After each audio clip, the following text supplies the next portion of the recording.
Doctor محمد آصف علی صاحب، stage پر موجود ہمارے معزز مہمانان گرامی قدر اور سامعین کرام،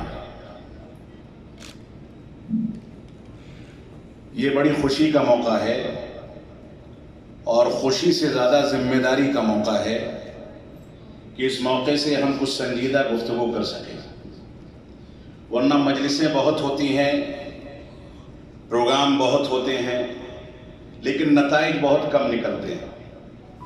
ہم بیٹھے ہیں اس سنجیدگی کے ساتھ غور کرنے کے لیے کہ ہم مستقبل کے لیے کوئی ایسا نتیجہ نکال سکیں جو ہماری قوم کے لیے مفید ہو سکے۔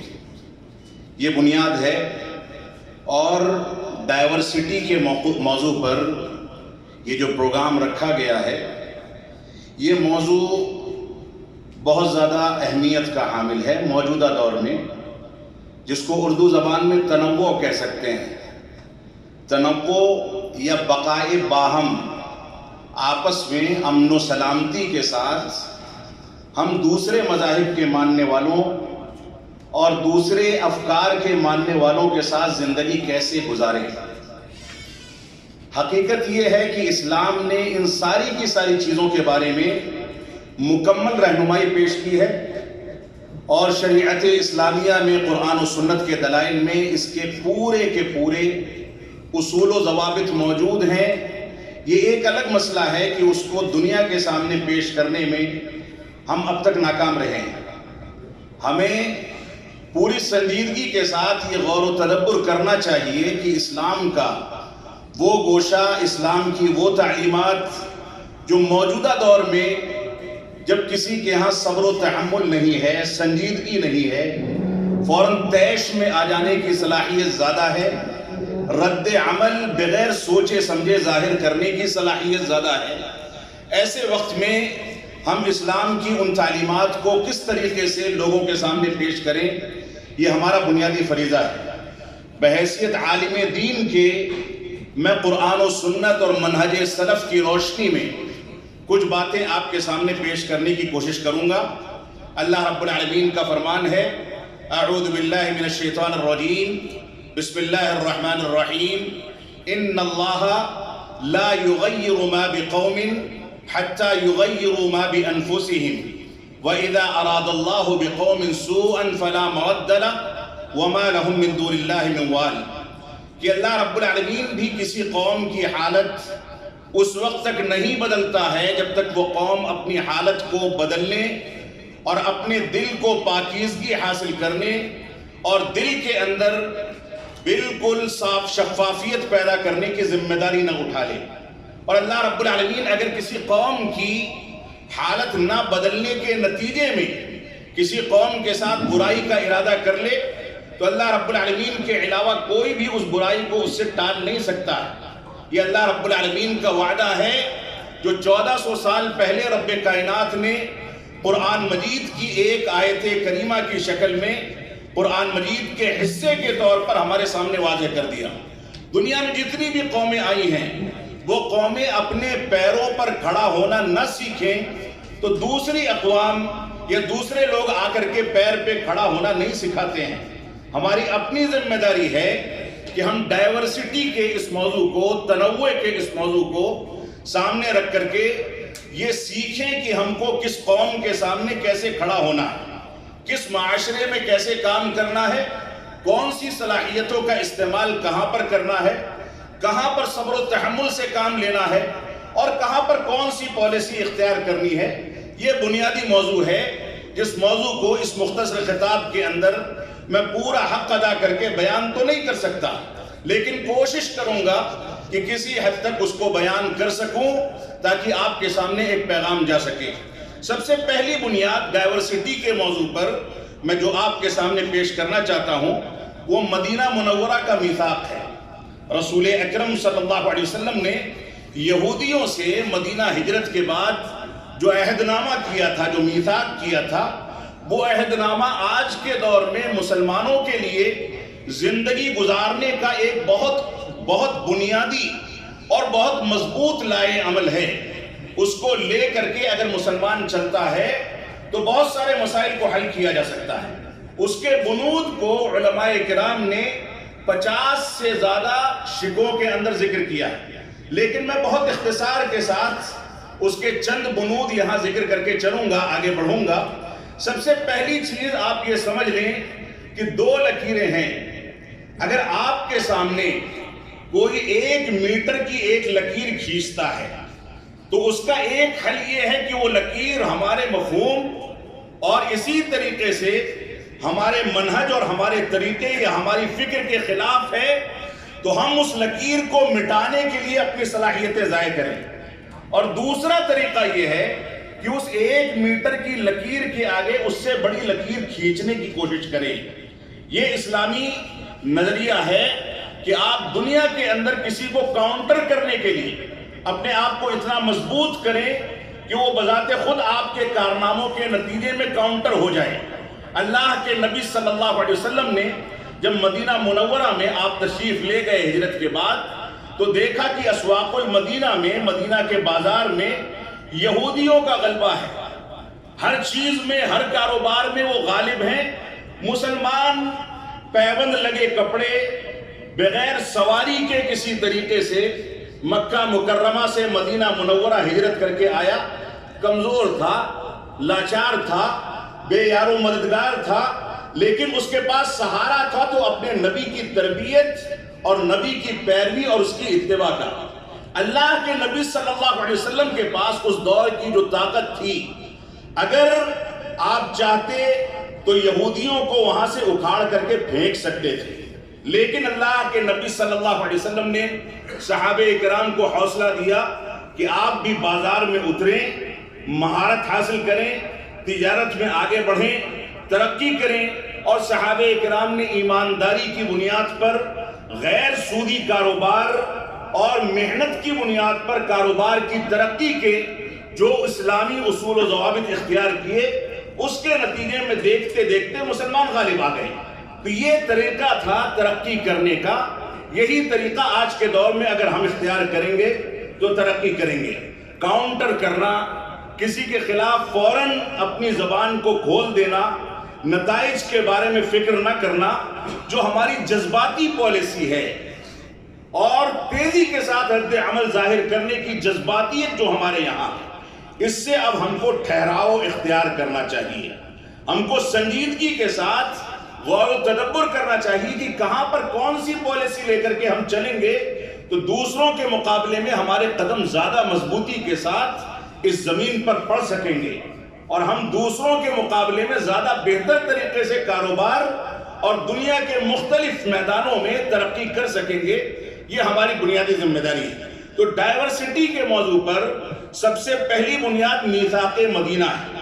میثاق مدینہ میں اللہ کے نبی صلی اللہ علیہ وسلم نے جن بنیادوں پر پورے میثاق کو متعین فرمایا تھا، اس میں پہلی بنیادی چیز یہ تھی کہ کسی بھی منصوبے کے لیے تب تک کامیابی حاصل کر پانا ممکن نہیں ہے جب تک اس کے اندر حق کو بیان کرنے کی صلاحیت، اور اسی طریقے سے عدل و انصاف کے قیام کی صلاحیت، اور عدل و انصاف سے کام لینے کی صلاحیت، اور آپسی حقوق کی ادائیگی کا جذبہ، اور خواتین کے احترام کو، اور دوسری تمام قوانین کے احترام کو، اور دوسری چیزوں کو مکمل طریقے سے دسترس حاصل نہ ہو۔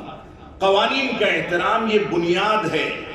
اگر ہم یہ سمجھتے ہیں کہ قانون کو توڑ کر کے دنیا میں اپنے مطالبات منا لیں گے، چاہے وہ قانون کسی بھی ملک کا ہو، کسی بھی دستور سے تعلق رکھتا ہو، قانون سے ٹکرانے والے ترقی نہیں کرتے بلکہ توڑ دیے جاتے ہیں۔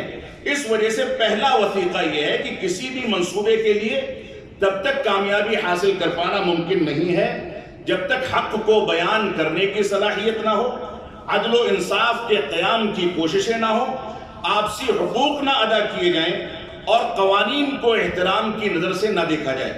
دوسری بنیاد یہ تھی کہ رائے کو مسلط کرنے اور تھوپنے کے بجائے لوگوں کے ساتھ مشارکت کی جائے، باہم ایک دوسرے کو سمجھنے کی کوشش کی جائے، اور ایک دوسرے کی رائے کو رائے کے ثوابدید کی بنیاد پر قائم کر کے اس کے مطابق ترقی کی جائے۔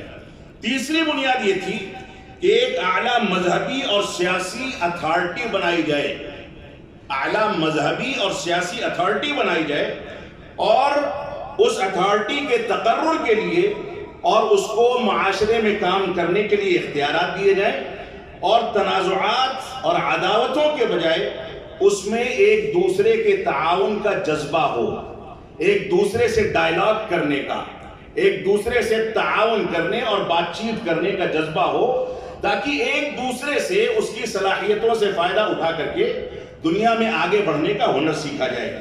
تو یہ میثاق مدینہ کے چند بنود میں نے آپ کے سامنے خلاصے کے طور پر ذکر کیے ہیں۔ اللہ رب العالمین کا فرمان ہے، یا ایھا الناس انا خلقناکم من ذکر وانثی وجعلناکم شعوبا وقبائل لتعارفوا ان اکرمکم عند اللہ اتقاکم۔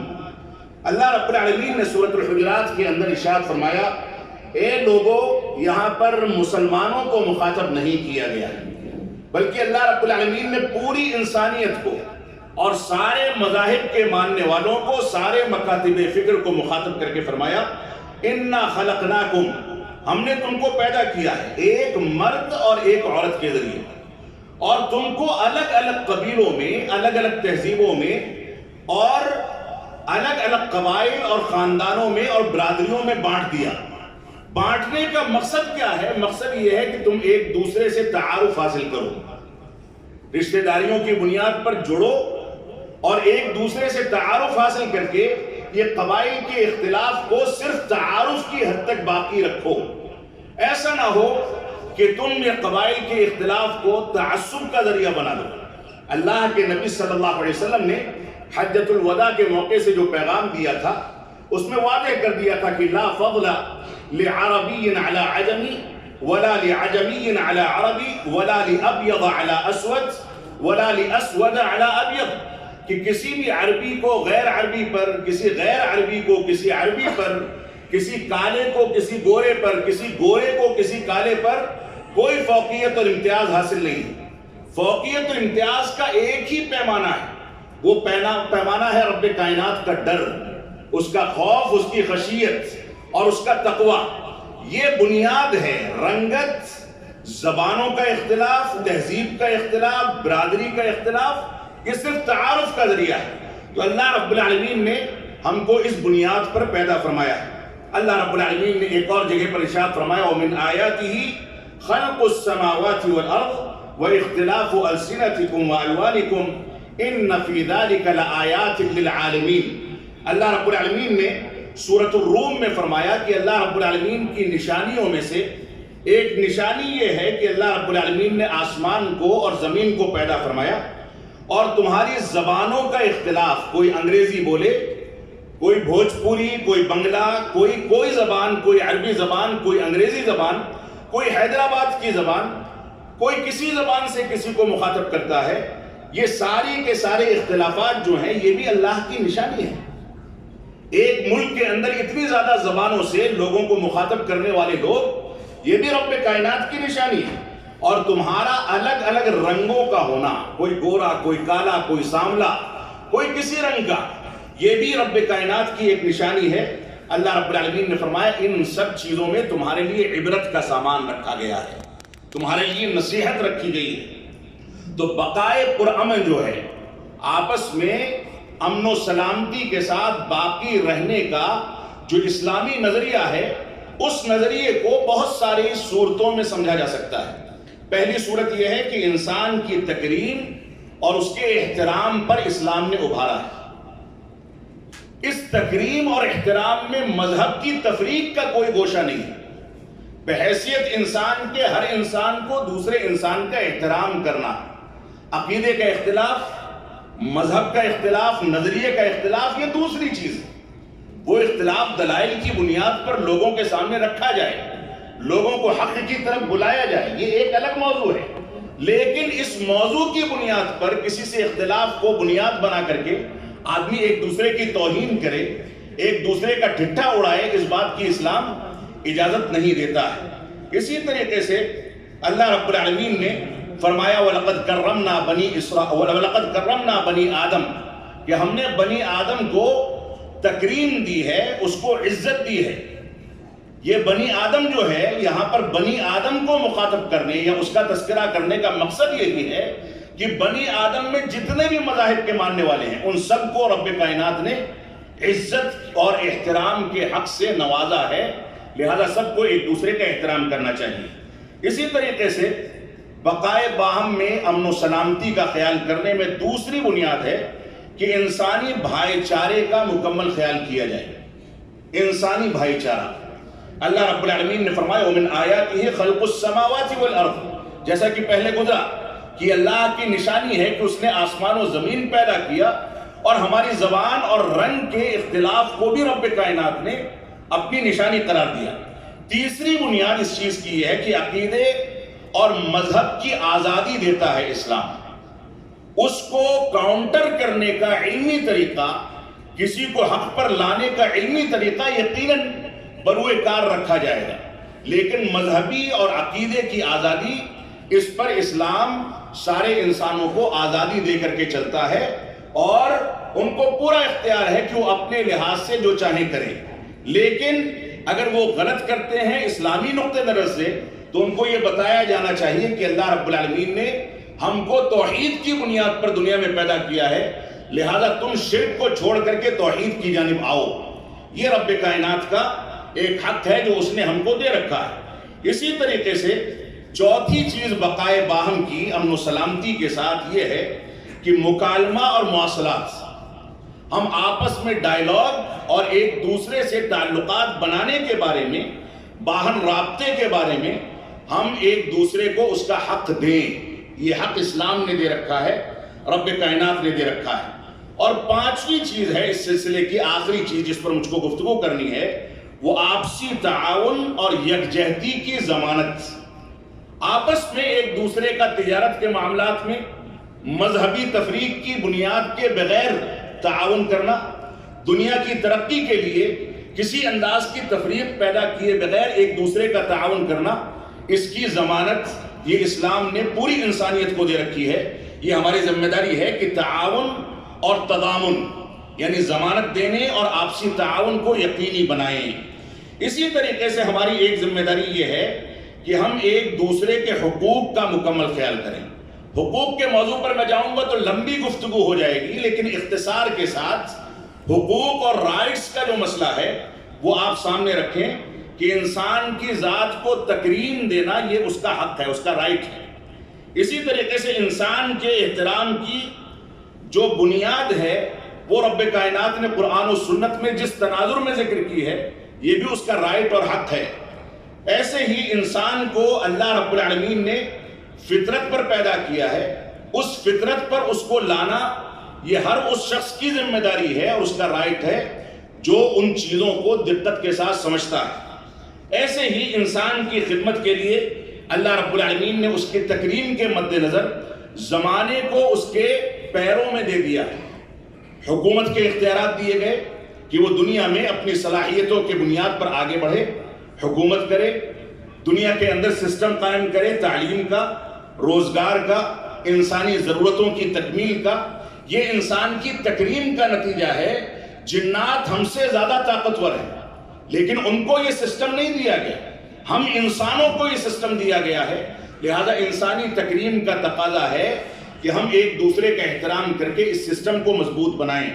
ایسے ہی انسان کے لیے بہت سارے حقوق دیے گئے، ان میں ایک حق یہ ہے کہ انسان کو زندگی گزارنے کا حق ہے، کوئی اس کی زندگی کو اس سے چھین نہیں سکتا الا کہ کہیں کا قانون ہو، اس قانون کی بنیاد پر کوئی فیصلہ کیا جائے۔ ایسے ہی انسان کو حق مساوات دیا گیا، ہر آدمی برابر ہے، پیسے کی بنیاد پر، منصب کی بنیاد پر کسی کو ایسے حقوق حاصل نہیں ہیں جن حقوق کی بنیاد پر اس کو غریب کے سامنے زیادہ عزت دی جائے اور غریب کو رونق دیا جائے۔ مساوات کا حق ہے، کرامت کا حق ہے کہ انسان کی تکریم کی جائے۔ اسی طریقے سے انسان کو تعلیم کا حق ہے، تعلیم حاصل کرنے کا، کہ وہ دنیاوی تعلیم حاصل کرے اور اپنے پیدا کرنے والے مولا حقیقی کو پہچاننے کے لیے دین کی تعلیم بھی حاصل کرے، تاکہ وہ دنیا میں جانوروں کے طرح کی زندگی نہ گزارے بلکہ اپنے رب کو اور پیدا کرنے والے کو پہچان سکے۔ ایسے ہی انسان کے درمیان جو حقوق رکھے گئے، جو رائٹس رکھے گئے، وہ والدین کے حقوق ہیں، بچوں کے حقوق ہیں، میاں بیوی کے آپسی حقوق ہیں، آپس میں رشتہ داریوں کے حقوق ہیں، یہاں تک کہ غیر مسلموں کے حقوق ہیں۔ میں اس بات کو وضاحت کے ساتھ بیان کرنا چاہوں گا کہ ہندوستان کی آزادی کے بعد سے چاہے علماء ہوں، مختلف اسلامی تنظیموں کے ذمہ داران ہوں یا مختلف انداز کی شخصیات ہوں، یہ ایک تلخ حقیقت ہے کہ غیر مسلموں کے حقوق پر کہیں بھی کھل کر کے کوئی گفتگو نہ کی گئی ہے، نہ کی جا رہی ہے۔ ان کے کیا حقوق ہیں، ان سے تعاملات ہم کو کرنے ہیں، ان کے ساتھ اٹھنا بیٹھنا ہے، تو ان کے حقوق کو سمجھنا یہ ہماری ذمہ داری ہے۔ اس سلسلے میں اسلام نے جو باتیں رکھی ہیں ان میں سے چند چیزیں آ چکی ہیں۔ مثال کے طور پر عقیدے کی آزادی کی ضمانت، یہ غیر مسلموں کے حقوق میں سے ایک حق ہے۔ عبادت کرنے کی آزادی، یہ بھی ان کا ایک حق ہے، اگرچہ علمی بنیادوں پر ان کے سامنے حقائق رکھے جانے چاہیے۔ تیسرا حق ان کے یہ ہے کہ وہ زندگی گزارنے میں اور لوگوں کے ساتھ بہتر معاملات کرنے میں آزاد ہیں۔ ان کے ساتھ انصاف کرنا اور ظلم کے تمام عناصر کو ان سے دور رکھنا یہ ہر مسلمان کی ذمہ داری ہے۔ سماجی یکجہتی اور اللہ کے نبی صلی اللہ علیہ وسلم کا جو پیغام ہے کہ وَمَا أَرْسَلْنَاكَ إِلَّا رَحْمَةً لِلْعَالَمِينَ، کہ آپ کو تمام جہانوں کے لیے رحمت بنا کر کے بھیجا گیا۔ تمام جہانوں میں مسلمان بھی ہیں، غیر مسلم بھی ہیں، تو ان کے حقوق کو سامنے رکھنا یہ ہماری ذمہ داری ہے۔ ایسے ہی ہم اسلامی حقوق میں ان تمام کی تمام چیزوں کا خیال کریں جن چیزوں کا تذکرہ قرآن و سنت کے اندر موجود ہے۔ ایسے ہی ہمارے سامنے رول ماڈل ہندوستان کے مسلمانوں پر رب کائنات کا احسان عظیم یہ رہا ہے کہ ایسی شخصیات رب کائنات نے ہمارے لیے رول ماڈل بنائی جن کے ذریعے سے ہم دنیا کے اندر ترقی کر سکتے ہیں۔ ہندوستان کی آزادی کے بعد رب کائنات کے فضل و کرم سے سب سے پہلے وزیر تعلیم مولانا ابوالکلام آزاد رحمۃ اللہ علیہ متعین کیے گئے، جو اسی جماعت سے تعلق رکھتے تھے جس جماعت سے میرا تعلق ہے۔ اللہ رب العالمین ہم کو اس چیز کو سمجھنے کی توفیق عطا فرمائے۔ مولانا آزاد نے وہ پورا تعلیمی سسٹم جو آج ہندوستان میں IIT یا نیٹ یا دوسری شکلوں میں دنیا کے ترقی یافتہ سسٹم کے طور پر دیکھا جاتا ہے، ان سب چیزوں کی بنیاد مولانا آزاد رحمۃ اللہ علیہ کی قائم کردہ ہے۔ ہمارے لیے وہ رول ماڈل ہیں، ہمیں ان کو سامنے رکھ کر کے بقائے باہم اور ان کے نظریات کو پڑھنا چاہیے۔ غیر مسلموں کے ساتھ کیسا تعامل ہو، بقائے باہم کے کون سے نظریات سامنے رکھے جائیں، یہ ہماری ذمہ داری ہے کہ اس چیز کو ہم سامنے رکھیں اور مولانا آزاد رحمۃ اللہ علیہ کی شخصیت کو رول ماڈل بنا کر کے اپنی دنیاوی ترقی کے لیے اور دینی ترقی کے لیے سامنے رکھیں۔ ان کے بارے میں سیمینار کیے جائیں، ان کے جو مواقف تھے، جو نظریات تھے، وہ لوگوں کے سامنے پیش کیے جائیں، یہ ہماری ذمہ داری ہے۔ ایسے ہی ایک چیز ہے تعلیم نسواں۔ تعلیم نسواں میں مسلمانوں کے بہت سارے علاقے اب بھی بہت پیچھے ہیں۔ تعلیم نسواں میں اسلامی حدود کا مکمل خیال کر کے اس میں ترقی کرنا، خواتین کو تعلیم دینا اور ان کو دینی اور دنیاوی لحاظ سے مضبوط کرنا، یہ بھی ہماری ذمہ داری ہے۔ امن کے قیام میں اور فرقہ وارانہ تنازعات میں ہمارا موقف کیا ہونا چاہیے، اسلام نے مکمل طریقے سے اس کا بھی ذکر کیا ہے، اس کو ہم سامنے رکھیں۔ رسول اکرم صلی اللہ علیہ وسلم نے اپنے عہد مبارک میں، اور یہ میں واضح کر دینا چاہوں گا کہ آج کے دور کے حالات کتنے بھی نازک ہوں، کتنا بھی شکوہ کیا جائے، کتنی بھی شکایتیں کی جائیں، یہ حالات رسول اکرم صلی اللہ علیہ وسلم اور صحابہ اکرام کے عہد مبارک کے بالمقابل اس کا عشر عشیر بھی نہیں۔ جو صورتحال اس دور میں تھی کہ بیڑیاں ڈال کر کے گھسیٹ دیا جاتا تھا، چلتے پھرتے ان کے اوپر قاتلانہ حملہ کر کے ان کو ضائع کر دیا جاتا تھا، 70 سے زیادہ حفاظ کو ایک بار میں گھیر کر کے دھوکہ دے کر کے قتل کر دیا گیا، اس کے باوجود رسول اکرم صلی اللہ علیہ وسلم نے جو استحکام حاصل کیا وہ صبر و تحمل کے ذریعے، سسٹم کے ذریعے، لوگوں کے ساتھ ڈائیلاگ کے ذریعے، اپنی طاقت کا استعمال کبھی بھی اول وہلہ میں نہیں کیا، بلکہ پہلے معاملات کو سنبھالنے اور سنجیدہ فیصلہ کرنے کی کوشش کی، اس کے بعد معاملات آگے بڑھے۔ تو یہ ہماری ذمہ داری ہے۔ مقامی علماء کی ایک ذمہ داری ہے کہ مقامی علماء، مساجد کے ائمہ وہ رول ماڈل بنے۔ یہ بہت بڑا المیہ ہے کہ علماء اور مساجد کے ائمہ جو ایک طرح سے قوم کے امام ہیں، وہ وقتی طور پر فیصلہ لینے کی صلاحیتیں نہیں رکھتے۔ ان کے اندر جو عالمانہ شان ہونی چاہیے اس شان کے اندر کمزوری ہے، ان کا مطالعہ کمزور ہے، وہ لوگوں سے جڑ کر کے احوال اور حالات کے بارے میں کچھ سنجیدہ فیصلے لینے کی صلاحیت پیدا نہیں کرنا چاہتے۔ تو ہماری یہ ذمہ داری ہے کہ موجودہ حالات میں ان کے سامنے یہ چیز رکھی جائے، ان کو ابھارا جائے۔ اور سب سے بنیادی مسئلہ یہ ہے کہ موجودہ وقت میں مسلمانوں کی ایک بڑی تعداد ایسی ہے جو دین کو یا دنیا کو سیکھنے کے لیے سوشل میڈیا کا سہارا لیتی ہے، اور سوشل میڈیا پر وہ کس کو سنتی ہے اس کا خود کا فیصلہ ہوتا ہے۔ جس کو وہ اپنا رول ماڈل بنا رہے ہیں وہ سنے جانے کے قابل بھی ہے کہ نہیں ہے، یہ ایک بنیادی سوال ہے۔ کتنے ایسے مسلمان ہیں جو دین کو سیکھنے کے لیے ایسے لوگوں کو رول ماڈل بناتے ہیں جو دین کے جانکار نہیں ہیں، عالم دین نہیں ہیں، صرف وعظ و نصیحت کی صلاحیت پیدا ہو گئی، ٹی آر پی کا گراف بہت اوپر نکل گیا تو مسلمان یہ سمجھتا ہے کہ ان سے دین سیکھا جا سکتا ہے۔ یہ بہت بڑی بنیاد ہے آج کے دور میں مسلمانوں کے منتشر ہونے یا گمراہ ہونے کی۔ اس وجہ سے ان کی رہنمائی ہونی چاہیے کہ کن کو سنیں، کون سے چینلز ان کے لیے رہنما چینلز ہو سکتے ہیں اور کون سی چیزوں سے ان کو بچنا ہے۔ سوشل میڈیا کے دور میں ہر شخص جس کے پاس ایک موبائل فون یا کیمرہ ہے وہ اپنے گھر سے بیٹھ کر کے علامہ بنا ہے، اپنے کمرے میں یا لائبریری میں بیٹھ کر کے ہر قسم کے فیصلے کرتا ہے، اور مسلمانوں کی ایک بڑی تعداد ان لوگوں کو فالو کرتی ہے جو فالو کیے جانے تو دور کی بات دیکھے جانے کے بھی قابل نہیں، لیکن مسلمان ان کو سنتا ہے۔ اس وجہ سے یہ ایک بنیادی مسئلہ ہے موجودہ حالات میں کہ ہم اس چیزوں کو بھی سامنے رکھیں۔ آج کے حالات میں ہمیں یہ سمجھنا ہوگا کہ بحیثیت مسلمان کے ہم کہاں کھڑے ہیں۔ میں خطاب کو 2-4 منٹ کے اندر سمیٹوں گا، وقت میرا ختم ہو رہا ہے۔ بحیثیت مسلمان کے ہم کہاں کھڑے ہیں اور کون سے احوال پر قابو پانے کے لیے ہم کو کون سی حکمت عملی اختیار کرنی ہے، یہ ایک بہت بنیادی سوال ہے۔ یہاں پڑھے لکھے لوگوں کا طبقہ ہے، میں تفصیل میں نہیں جا رہا ہوں، لیکن یہ ایک حقیقت ہے کہ شرک و بدعات جس کو مٹانے کے لیے رسول اکرم صلی اللہ علیہ وسلم اس دنیا میں مبعوث کیے گئے وہ آج بھی مسلمانوں کی گھٹیوں میں پڑا ہوا ہے۔ یہ ایک حقیقت ہے، تلخ حقیقت ہے۔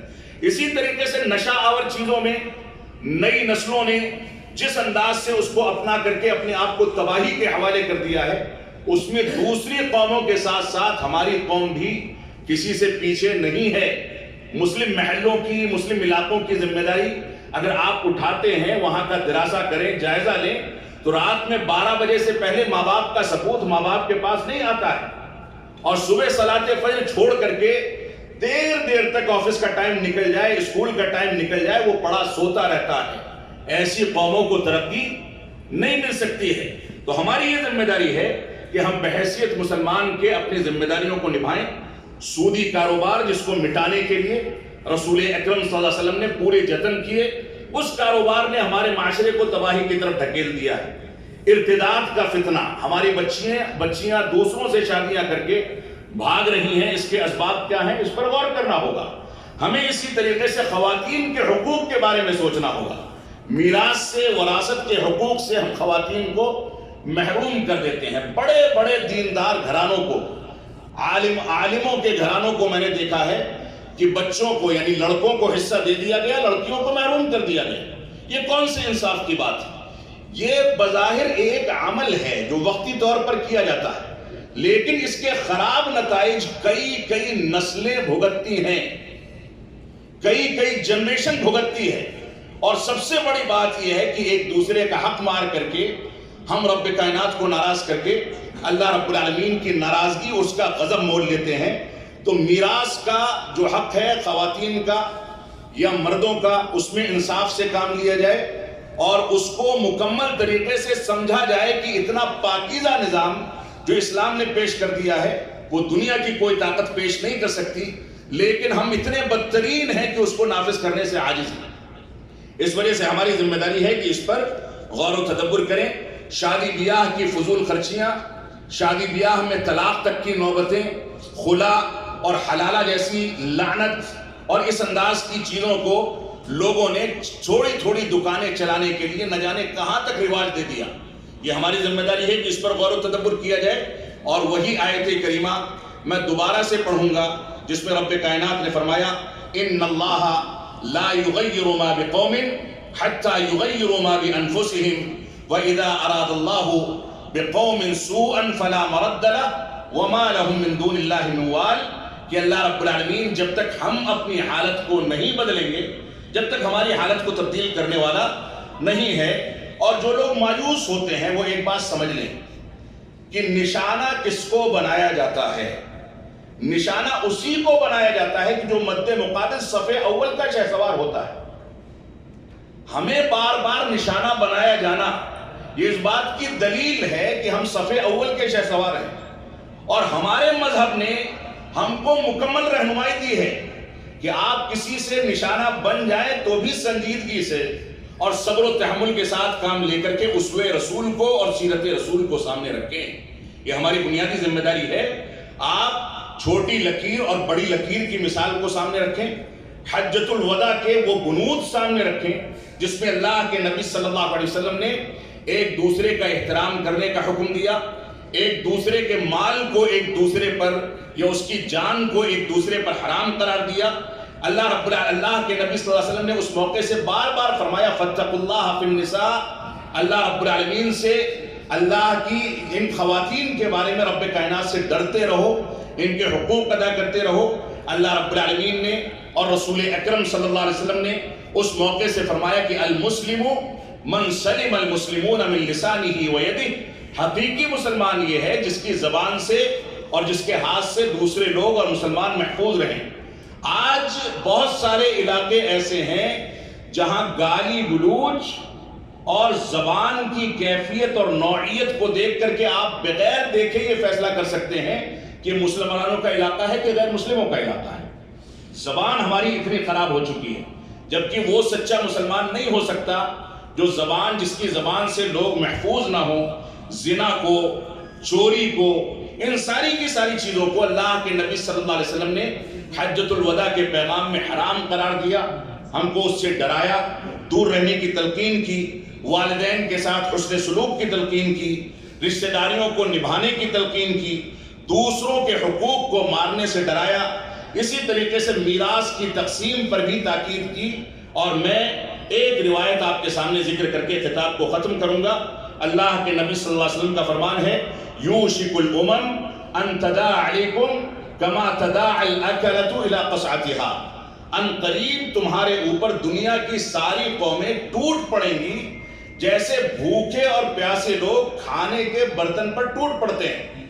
صحابہ کرام نے پوچھا ومن قلۃ یومئذ یا رسول اللہ، اے اللہ کے نبی صلی اللہ علیہ وسلم کیا ہم تھوڑی تعداد میں ہوں گے؟ آپ نے فرمایا کہ نہیں، بل انتم غثاء کا غثاء السیل. جیسے سیلاب میں کوڑا کرکٹ یا پانی کے اوپر جمع ہونے والا جو کوڑا کرکٹ ہوتا ہے وہی نظر آتا ہے، ویسے ہی تمہاری تعداد بہت بڑی ہوگی. لیکن اس مثال میں، ان الفاظ میں ہماری حیثیت بھی بتا دی گئی کہ تمہاری حیثیت دین سے دوری کے نتیجے میں کوڑے کرکٹ سے زیادہ کچھ نہیں ہوگا. اللہ کے نبی صلی اللہ علیہ وسلم نے فرمایا کہ اللہ رب العالمین تمہارے دشمنوں کے سلسلے میں تمہارے اندر وہن اور کمزوری پیدا کر دے گا. صحابہ کرام نے پوچھا ومل وہن یا رسول اللہ، اے اللہ کے نبی صلی اللہ علیہ وسلم یہ وہن کیا ہے؟ تو آپ نے فرمایا حب الدنیا و کراہیت الموت. موت سے ڈر اور دنیا میں مگن ہو جانا، دنیا سے محبت کرنا. آج ہم میں کے ہر ایک شخص کو اپنے دل پر ہاتھ رکھ کے یہ سوچنا ہوگا کہ ہم دنیا میں کتنے مگن ہیں. آپ دنیا میں ترقی کریں، دنیاوی وسائل کو اختیار کریں، لیکن دین کے دائرے میں حلال و حرام کی تمیز کرتے ہوئے، لوگوں کے حقوق کا خیال کرتے ہوئے، تب آپ دنیا میں بھی ترقی کریں گے. اور ایسے تاجر کو جو امانت دار تاجر ہوتا ہے، اللہ کے نبی صلی اللہ علیہ وسلم نے اس کی مثال دی اس طرح سے کہ جیسے ان دو انگلیوں کے درمیان کوئی تیسری انگلی نہیں آ سکتی، ویسے ہی قیامت کے دن ایک امانت دار تاجر اور میں اس طریقے سے کھڑے ہوں گے. لہذا ہماری یہ ذمہ داری ہے کہ ہم امانت داری اور عدل و انصاف سے کام لیں، اور ظلم و جور جو ہم پر ہوتا ہے، جس کی ہم بڑی چیخ کر جس کا تذکرہ کرتے ہیں، اس بارے میں ہم سمجھ لیں کہ جب ہم اپنے اوپر ظلم کریں گے، اپنے گھرانے اور اپنی اولاد پر ظلم کریں گے، ان کی حق تلفی کر کے، اپنی تجارت پر ظلم کریں گے، حلال و حرام کی تمیز نہ کر کے، چلنے پھرنے اور اٹھنے بیٹھنے کے آداب میں ہم ظلم کے شکار ہو جائیں گے اسلام سے دوری کے نتیجے میں. تو جب ہم خود ظلم کرتے ہیں تو رب کائنات ہمارے اوپر ظالموں کو مسلط کر دیتا ہے. یہ اس کا دستور ہے، اس کا طریقہ ہے. اس وجہ سے شکوہ کرنے اور شور مچانے سے پہلے اپنی گریبان میں جھانکیں. اللہ رب العالمین ہم کو قرآن و سنت کی پیروی کرنے کی توفیق عطا فرمائے. اللہ رب العالمین ہم کو ان بنود پر غور و تدبر کرنے اور صحیح انداز سے ڈائیورسٹی کے اسلامی مفہوم کو سمجھنے کی توفیق عطا فرمائے. وصلی اللہ علی نبینا محمد وعلی آلہ وصحبہ وسلم. والسلام علیکم ورحمۃ اللہ وبرکاتہ. بڑی معذرت کے ساتھ کہ میں نے کافی لمبا وقت لیا، ہو سکتا ہے کہ کچھ لوگ اکتا گئے ہوں، لیکن باتیں آنی تھیں وہ آ گئیں. اللہ رب العالمین ہم کو ان پر استقامت حاصل کرنے کی توفیق عطا فرمائے.